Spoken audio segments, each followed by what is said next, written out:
But did start off, many of you guys heard the tail end of my segment regarding the Asian American, the attack on the Asian women that happened yesterday, the terrible attack with Robert Aaron Long, who went and was attacking these women. He shot up 3 different spas, ended up killing 8 people, 6 of which were Asian women.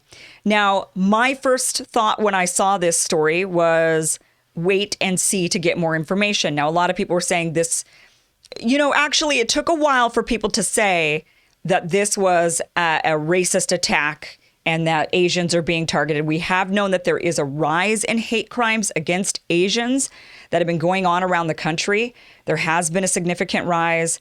A lot of it here in California, actually. 45% of all the hate crimes against Asians happen in the state of California. Liberal California, not often, the backwoods of conservative white America, but actually here in the state of California, we're seeing a lot of those hate crimes.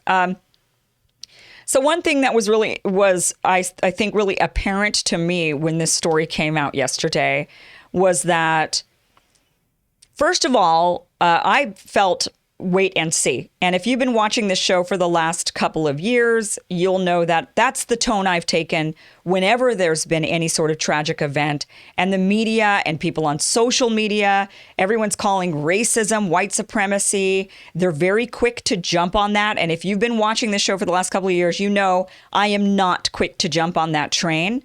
And I'm not quick to jump on that for this story either.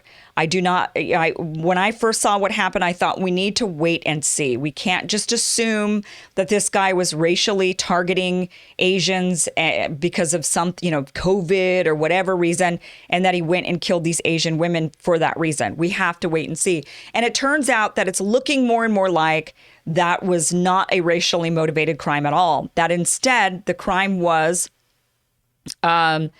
motivated by his self-hatred and his shame of being a sex addict and being a very religious person and feeling like he was despicable and that he was couldn't control himself. Apparently, his parents had kicked him out of the house. Maybe, I believe the story is that they had caught him watching way too much porn, and maybe he felt a lot of shame. He felt a lot of guilt. He felt a lot of self-hatred. And he went to the places that apparently indulged him or aroused him, places that he felt like were aiding and abetting in his sinning. And he went and he took it out on the people that were in those locations. Those women happen to be mostly Asian. That could be because he's more attracted to Asian women, so he would show up for an Asian, for a massage from an Asian woman. Could be that. Or it could be that it just happened to be the places he went to. The women were tended to be Asian that worked there. But, this looked a lot like what happened at the Orlando nightclub Pulse shooting. And that was that man who shot up the Pulse nightclub was widely reported to be gay, and that he had visited the nightclub numerous times, dozens of occasions. His ex-wife or ex-fiance said that he was gay, that his father had called him gay on numerous occasions, even though his parents said, no, he's not gay. And the FBI apparently told witnesses to not tell the media that what they thought about him being gay himself, because they wanted a narrative. They wanted the narrative of this Middle Eastern Islamic man going into this nightclub and shooting people, and it was an act of terrorism. When really that looked more and more, as more evidence came out, more like an act of self-hatred and shame, and feeling like he's a major sinner against Allah, and he took it out on the very people that he was very attracted to and that he felt was aiding and abetting in his sinning. And that looks to be what happened in this particular case as well, that this man seems to have been the guy that, he just seems to have been a real Bible-fearing man, really religious. My guess his parents were really, really religious, and that he was extremely shamed, felt like a sinner, felt guilt. And obviously it also takes a bit of crazy, right? In both situations, in the Pulse nightclub shooting and in these shootings of these Atlanta spas, you have to have a bit of crazy in order to be triggered to that point where you would pull a trigger against a mass group of people. it is sort of in a way, right? There is still that targeting. So the guy that shot up the Pulse nightclub, he was targeting other gay men because he was sick of being enticed by gay men because he himself was gay. So he was like feeling that shame and going and killing those gay men. And this man went to these places where he felt like he was being aroused in some way, even if they weren't actually engaging in anything other than massage. You know, maybe he just was really aroused by massage, just like basic massage. He was taking that out on, I would say, these women that were working in those industries, not necessarily Asian women. Maybe he had more of a thing for Asian women. That's possible too. So either way, I don't think it was I don't think that the first shooter necessarily for the Orlando nightclub was a terrorist, white supremacist. Well, he certainly wasn't even white himself, but he wasn't this terrorist that went in there and he was, trying to take it out on Americans and he had some political agenda. There were some things he said, but he really was saying more religious things. And this shooter was also saying things that were a bit more religious. That's what he was saying to police officers and whatnot. So either way, extremely tragic.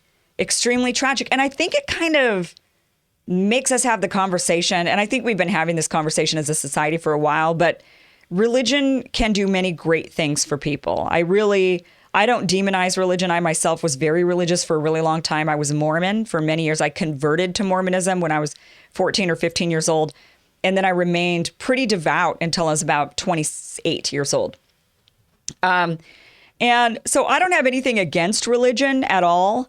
And I do think that there are some really wonderful things that can come from religion. And I think many people who are religious, most people who are religious, are really, truly wonderful, kind people. But there is that risk of radicalization inside of church where somebody just gets really, really, really into the Word of God and then just feels like, I'm going to take things literally. And then they take the feeling of shame and being a sinner way too far. And that is a very dangerous thing that I think we should be calling on churches of all form, be they Christian churches, Mormon churches, Catholic churches, Muslim mosques, whether it be synagogues. I think no matter the religion, I think what we should really be calling out for after the shooting at Pulse nightclub, after this guy shooting up these spas, I think what we should be doing is asking religious leaders to come forward and to speak up and to de-radicalize their congregations, to say to their congregations, don't feel so much shame and self-hatred because of these things. They've got to figure out a way to, they're trying to lead people down the right path of God on the straight and narrow, and they've got to figure out a way to do that without having people turn into these radical wingnuts where they end up thinking, I'm a sinner and you're a sinner and I'm going to take your life because of it. So I think a lot of the calls that we need to have as a society is calling for religious leaders to rise up and say, we have to do something about this shame and self-hatred that ends up turning into oftentimes either self-harm or harm of others.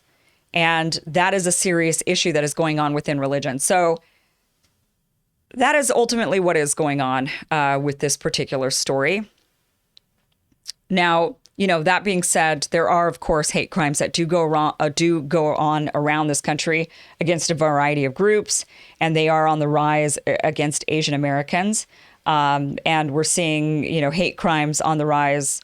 Just hate crimes in general are things we should obviously be also speaking out against, and things that we should also be advocating against for sure. But I just don't think that was this particular situation. So